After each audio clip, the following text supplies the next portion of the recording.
बिना स्किप करे ये कहानी ज़रूर सुनिएगा और हमारे चैनल पर नए हो तो सब्सक्राइब ज़रूर कीजिए।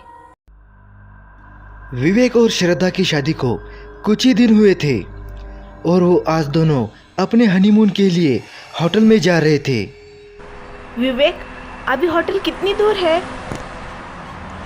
ज़्यादा नहीं, अब यहाँ से 56 किलोमीटर दूर है। इतनी दूर?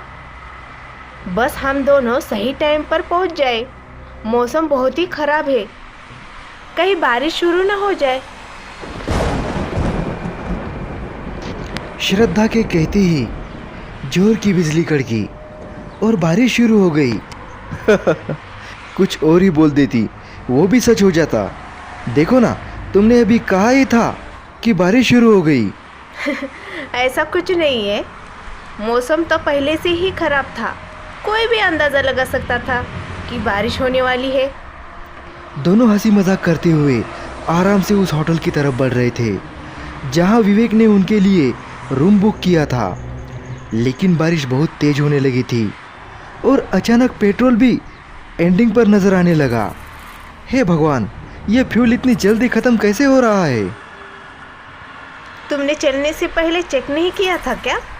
मैंने किया था यार, लेकिन अब ये ख़त्म होने वाला है।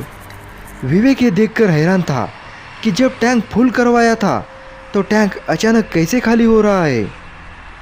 बस 5 मिनट और चलने के बाद उनकी कार रुक गई। अरे क्या हुआ? तो विवेक बोला, फ्यूल खत्म हो गया है, अब हम होटल कैसे पहुंचेंगे? अरे देखो, सामने भी एक होटल नजर आ रहा है। श्रद्धा ने उस गेट की तरफ इशारा किया जो कि कुछ ही कदम की दूरी पर नजर आ रहा था। होटल मिलाज। उसका नाम पढ़ते ही विवेक के चेहरे पर डर सा दिखने लगा। तो श्रद्धा बोली, हाँ देखो ना, कितना अच्छा होटल है। आज रात यही रुक जाते हैं, सुबह यहाँ से चेकआउट कर लेंगे।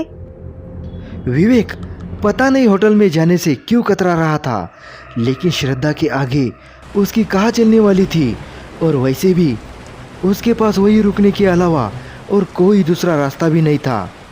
दोनों कार से उतरे और पानी से बचते हुए उस होटल के अंदर गए।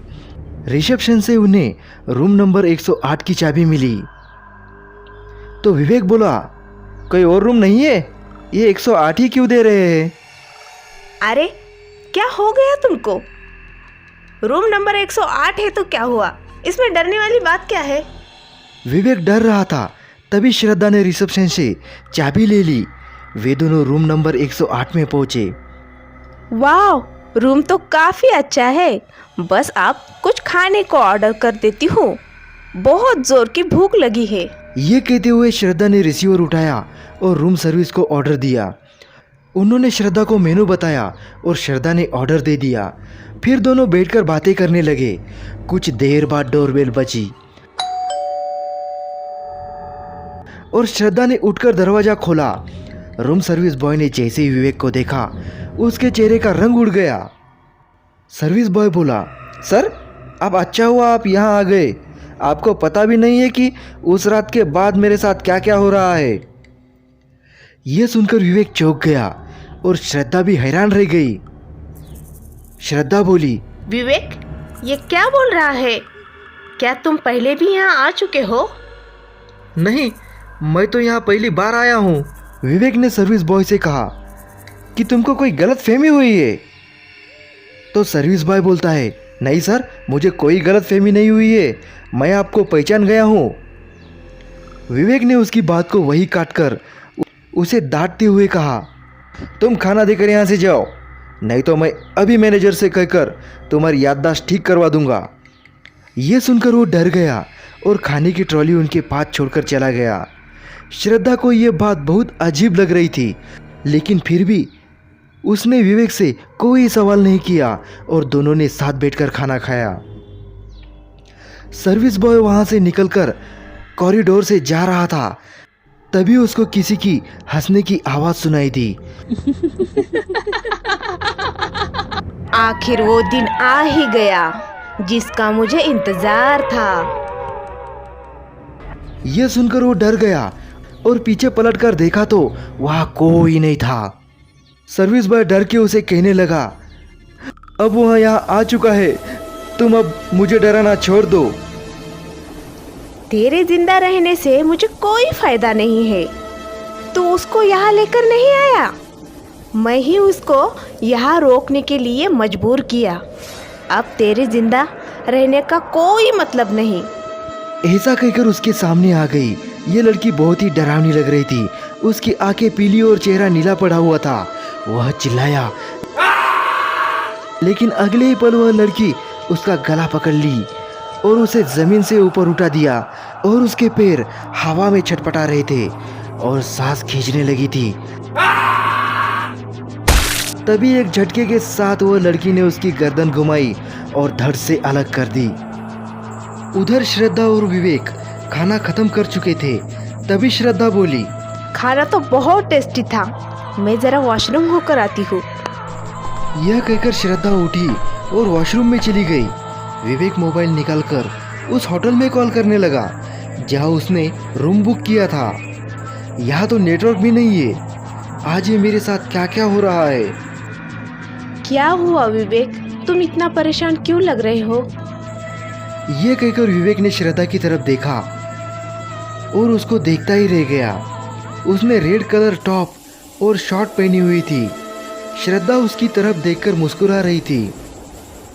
तो विवेक ने बोला, वाह, तुम तो बहुत ही अलग दिख रही हो। ये सुनकर वो उसके करीब गई और उसको गले लगा लिया। तब बाथरूम से एक और आवाज आई।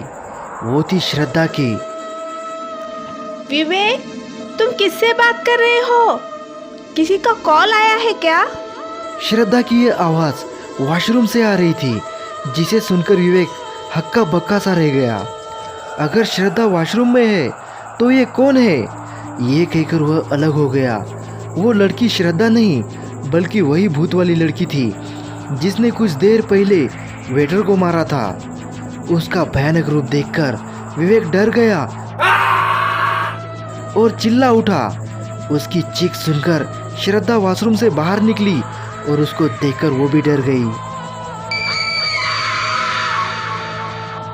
फिर वो भूतनी कहती है, सर, मैंने आपका बहुत बेसब्री से इंतजार किया है। आज वो दिन आ ही गया। इतना कहकर उसने विवेक का हाथ पकड़ा और उसको झटका देकर तोड़ दिया और उसकी गर्दन पकड़ी और उसको हवा में ऊपर उठा दिया। उसके ट्रॉली पर रखा हुआ कांटा उठाया और विवेक के गर्दन पर खचाखच करके मारने लगी। विवेक चिल्लाने लगा। उसके गले से खून निकलने लगा। मैं कौन हूँ और तुम्हें क्यों मारना चाहती हो? अपनी बीवी को बता, वरना अभी के अभी तुझे खत्म कर दूंगी। तभी विवेक बोला, बताता हूँ, मुझे छोड़ दो नेहा। तभी श्रद्धा बोली, ये क्या कह रही है विवेक? कौन है ये? तब विवेक ने बोला, ये मेरी सेक्रेटरी थी नेहा। पिछले साल मैं इसके साथ बिजनेस मीटिंग के लिए दिल्ली जा रहा था।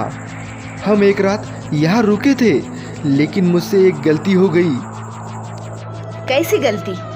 मैं अपने रूम सर्विस बॉय को पैसे देकर उसे शराब मंगवाई और फिर रात के टाइम नशे की हालत में मैंने। छी, कितने घटिया इंसान हो विवेक, आज पता चल रहा है। सुबह जब मेरी आँख खुली तो ये मेरे बेड पर बैठी रो रही थी। उसने मुझे बताया रात में क्या हुआ था। मैंने इसको चुप करने की कोशिश की और ये भी कहा जितना चाहो पैसा ले लो, लेकिन इस बात को यही दबा दो।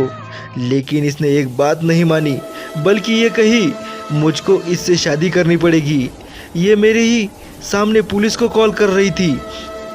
इतना कहते ही नेहा की आत्मा ने ट्रॉली पर रखा चाकू उठाया और फिर उसके गर्दन पर रखकर बोली, आगे बता। यह मेरे ही सामने पुलिस को कॉल कर रही थी। इससे मोबाइल छीनने के चक्कर में इसका सर टेबल से टकराया और इसके सर पर बहुत चोट आई और यह बेहोश हो गई। खून तब भी बहुत तेजी से बह रहा था। मैंने सोचा मैंने इसे बचा लिया तो होश में आते ही यह मुझे पुलिस केस में फंसा देगी, इसलिए मैंने इसको मरने दिया और फिर रूम सर्विस बॉय को और पैसा देकर उसकी लाश को ठिकाने लगा दिया। मुझे खुद पर शर्म आ रही है कि मैंने तुम जैसे इंसान से प्यार किया और शादी भी की। फिर नेहा ने कहा, सुन लिया तूने? अब तेरा भी समय आ गया है।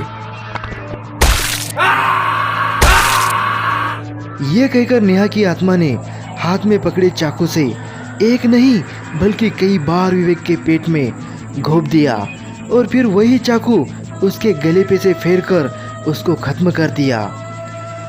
मरने वाला इंसान श्रद्धा का पति था, लेकिन फिर भी श्रद्धा के चेहरे पर पति के खोने का गम नजर नहीं आ रहा था। नेहा की आत्मा ने श्रद्धा की तरफ देखा तो श्रद्धा बोली, नेहा, मैं तुम्हारी मौत की सच्चाई सबके सामने लेकर आऊंगी, ताकि जो तुम्हारे साथ हुआ वो किसी और के साथ भी ना हो। ऐसा अब होगा भी नहीं।